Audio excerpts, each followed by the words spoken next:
ठीक है प्रियंका गुप्ता, मैं आप पे आती हूं, क्योंकि ये ओपीएस को लेकर के एक लगातार हर राज्य में आप लोगों ने अभी भी, क्योंकि ओपीएस को लेकर के बात की गई है, चाहे कर्नाटका हो, हिमाचल प्रदेश हो, ओपीएस को लेकर के बात हुई लेकिन वो इंप्लीमेंट नहीं हुआ। और तेलंगाना में जहां पर ओपीएस का कोई मुद्दा नहीं था, वहां पर आपकी सरकार बन जाती है, बनती यहां भी है। तो एक तो ये प्रूफ हो गया, आपने पिछले साल राजस्थान हारे, छत्तीसगढ़ हारे, मध्य प्रदेश हारे, 3 जगह हारे जहां पर यह पता चलता है कि ओपीएस को बड़ा मुद्दा बनाया गया था, लेकिन तेलंगाना में जीत गए जहां पर ओपीएस मुद्दा नहीं था। तो फिर आप लोग ओपीएस की बात कर रहे हैं, ये किस आधार पर बात की जा रही है? दिखाने के लिए कांग्रेस के खाते में क्या है? हरियाणा में आपसे सीधा बीजेपी ने प्रश्न पूछा कि हिमाचल में सीधा प्रश्न पूछा आपने क्यों नहीं लागू किया, बताइए। बाकी राज्यों का भी जिक्र करें। तो फिर ये वादे हैं, इन वादों का क्या, आप भी उसी राह पर चल रहे हैं? आशा जी, जहां तक मुझे पता है कि ओपीएस लागू हो चुके हैं हिमाचल में। अब बीजेपी के प्रवक्ता है तो कुछ भी बोल सकते हैं, और इनसे ये पूछिए कि इनके पास ना ही कोई फेस है ना ही कोई एजेंडा है हरियाणा के इलेक्शन में। ये पूरे जितने भी 10 साल के कार्यकाल का है, एक भी काम नहीं गिना पाए। इनको ये बताना चाहिए कि वहां पर उन्होंने कितने पावर प्लांट लगाए, कितनी महिलाओं की, अभी बेटियों की ये बात करते थे, बेटियों की सुरक्षा की जब ये बात करते हैं, बेटी बचाओ अभियान की, तो मैं उनसे पूछना चाहती हूँ कि ये भारतीय जनता पार्टी की डबल इंजन की सरकार में 67% जो बेटियों पर अपराध है वो बढ़ क्यों गए? 33,000 से ज्यादा बेटियां लापता है पिछले 3 सालों में। और लगातार आप देखिए, चाहे पहलवानों का मैटर हो, नेशनल इशू बना, पूरे देश पूरे विश्व ने देखा किस तरह से बहनों का साथ, किस तरह से महिलाओं के साथ, किस तरह से पहलवानों के साथ भारतीय जनता पार्टी उनके ऊपर हो रहे यौन अपराध, उनके ऊपर हो रहे अत्याचार के लिए पूरी तरह से आंख नाक कान बंद करती हुई दिखी। मैं पूछना चाहती हूँ, आज ये बेटी बचाओ का नाम क्यों नहीं लेते अपने मंचों से? आप ये बताइए, ये कह रहे हैं कि अग्निवीर इसलिए रख रहे हैं क्योंकि ये चाहते हैं कि सेना जवान रहे। अरे सेना जवान तो पहले भी थी, पहले क्या सेना कमजोर या बुढ़ी दिखती थी आपको? आप ये बताइए कि अग्निवीर को आप किस तरह से, हरियाणा के जवान जो 5,000 के करीब हरियाणा का जवान सेना में जाता था, आज उसकी गिनती घट के 800-700 रह गई। और आज अनिल जैसे जो फिजिकल टेस्ट पास कर चुके हैं और वो उस जैसे लड़के आज चाय बनाकर सप्लाई कर रहे हैं, वो सेना में नहीं जाना चाहते। क्यों? क्योंकि उन्हें अग्निवीर में नहीं जाना, 4 साल की नौकरी में नहीं जाना। आप ये किसके लिए कर रहे हैं? आप पूरे देश में एक तरह से जो अग्निवीर को ठग रहे हैं। आपके वादों पर विश्वास किसको होगा? आप बताइए, काला धन आ गया। आप बताइए, रोजगार 2 करोड़ थे दे दिए। आप बताइए कि हरियाणा में कितना रोजगार आपने दिया? आप नहीं बता पाएंगे क्योंकि रोजगार आपने दिया नहीं। जितने पेपर हुए वो सब लीक हो गए। हरियाणा में अगर कोई मेडिकल का बच्चा पढ़ाई करना चाहे तो उसकी फीस लगभग 6-7 गुना ज्यादा हो गई है। 40, मतलब जो फीस 40 लाख रुपए हो गई, जो 2-3 लाख रुपए हुआ करती थी। मैं पूछना चाहती हूँ कि भारतीय जनता पार्टी आज उन मुद्दों पर वोट क्यों नहीं मांग रही जो पिछले 10 साल में काम किया? बताइए कितना मेट्रो स्टेशन पर आपने काम कर दिया। आप बताइए कितने स्मार्ट सिटी बना दिया आपने। आप बताइए कि वहां पर कितने स्कूल कॉलेज, कितने आईएमटी खोल दिया आपने, कितने पीजीआई बना दिया आपने। अच्छा प्रियंका जी, ये बताइए, अग्निवीर को राहुल गांधी ने अग्निवीरों पर जो कुछ कहा, प्रियंका जी मेरा सवाल है इस बीच, क्योंकि आपने अग्निवीर का जिक्र किया, अग्निवीर का आपने जिक्र किया, उस पर अमित शाह ने सीधा सीधा कहा कि कांग्रेस वाले हमेशा भ्रांति फैलाते हैं। उन्होंने कहा ये पेंशन वाली नौकरी हम देंगे। वहां का नौजवान ही नहीं जा रहा है तो फिर उसके बाद भ्रम फैलाने की क्या बात है? भ्रम तो भारतीय जनता फैलाती है, पार्टी फैलाती है, और इसीलिए कहती है कि जब चुनाव आते हैं कि आपका भैंस खोल ले जाएगी, आपका मंगलसूत्र ले जाएगी। तो भ्रम फैलाने का काम भारतीय जनता पार्टी का और झूठ बोलने का काम है। आज मंचों से कोई काम गिना नहीं पा रहे हैं क्योंकि भारतीय जनता पार्टी न बेटियों की सुरक्षा कर पा रही है, न पहलवानों को उनकी सुरक्षा दे पा रही है, न जवानों को नौकरी दे पा रही है, न किसानों को एमएसपी दे पा रही है। 24 फसलों की बात करते हैं, अरे 24 फसलें तो होती ही नहीं, एमएसपी किसको दे रहे हैं?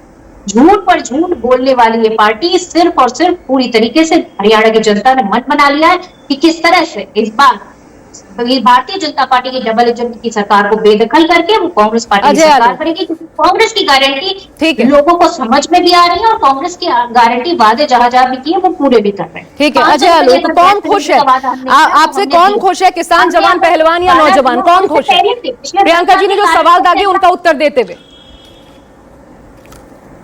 पिछले 10 साल के कार्यकाल, मैं प्रियंका जी के सवाल का बस एक ही से शुरू करता हूं। 1 मिनट प्रियंका जी, मैं भी रुक जाइए, 1 मिनट रुक जाइए।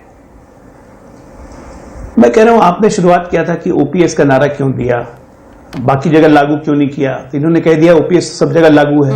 कहां लागू है? कहीं नहीं लागू है। गजट नोटिफिकेशन में आपके हरियाणा के लोग कहते हैं, अरे 1 मिनट हिमाचल के मुख्यमंत्री कहते हैं कि हम 2 महीने तनख्वाह नहीं लेंगे, हमारे पास और चीज के लिए पैसे नहीं है। उनके 2 महीने की सैलरी छोड़ने से, नाखून कटा के शहीद होने से पूरे हिमाचल को तनख्वाह मिल जाएगी। 1 मिनट सुनिए ना, बीच में मत बोलिए, बीच में नहीं बोलिए। आप अपने मैनिफेस्टो पे एक लाइन आपने नहीं बोला, अपने मैनिफेस्टो पे आपने एक लाइन नहीं बोला। आप हमारे कामों को पूछ रही है, क्योंकि हमारा काम सामने है और दिख रहा है, हमारा काम सामने है, दिख रहा है, ठीक है ना। 10 साल गुड़गांव में मेट्रो का एक्सटेंशन कितना हुआ सबको दिख रहा है, फरीदाबाद में मेट्रो एक्सटेंशन कितना हुआ दिख रहा है, प्रदेश में कितनी मेडिकल कॉलेज थी 2014 तक, आज 2024 में कितनी मेडिकल कॉलेजेस हैं दिख रहा है, कितनी इंजीनियरिंग कॉलेजेस थी, कितनी इंजीनियरिंग कॉलेज हैं, सब दिख रहा है। मुझे बोलने की जरूरत नहीं है प्रियंका जी, सुनिए। अब आपका एक झूठ अभी बताता हूं। अभी इनके संकल्प पत्र में इन्होंने कहा कि महिलाओं को 50% प्रॉपर्टी टैक्स माफ करेंगे। हाँ। ये इनके संकल्प पत्र में। हाँ। राहुल गांधी ने आज से 2 महीने पहले क्या बोला था? वेल्थ डिस्ट्रीब्यूशन की जब उन्होंने बात की थी सैम पिट्रोडा के साथ, तो वो क्या था? उसी महिला का प्रॉपर्टी लेके, जिसके पास अगर 3 घर है तो उसका लेके आप वेल्थ डिस्ट्रीब्यूशन करेंगे, और आप संकल्प पत्र में आप कहते हैं कि हम 50% कर माफ कर देंगे। गजब ज्यादा ढिठाई है, दोगलई है अजय आलोक, ये तो बताइए सीधा सीधा, ये तो बताइए, जल्दी से बता दीजिए, मुझे दूसरे पैनलिस्ट के पास जाना है। किसान, जवान, पहलवान, नौजवान, कौन खुश है?